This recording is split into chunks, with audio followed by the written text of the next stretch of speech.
गणेश पंचरत्नम मुदाकरात् मोदकं सदा विमुक्तिसाधकं कलाधरावसन्तकं विलासी लोकरञ्जकम् अनायकेकनायकं विनाशिते दैत्यकं नताशुभाशुनाशकं नमामि तं विनायकम् न तेतरातिभीकरं नवोदितार्कभास्वरं नमस्सुरारिनिर्झरं नताधिकापदुद्धरम् सुरेश्वरं निधीश्वरं गजेश्वरं गणेश्वरं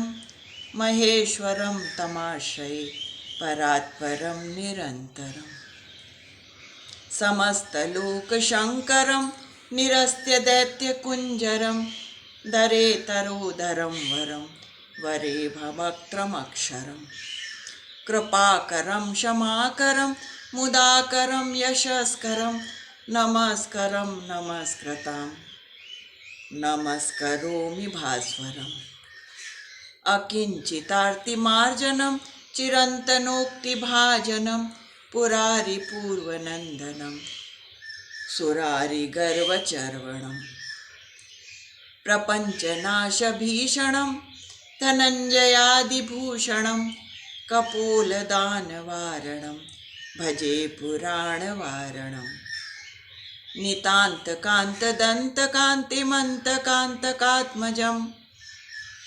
अचिन्त्यरूपमन्तहीनमन्तराय ग्रन्थनं हृदयन्तरे निरन्तरं वसन्तमेव योगिनां तमेकदन्तमेव तं विचिन्तयामि सन्ततं महागणेशपञ्चरत्नम्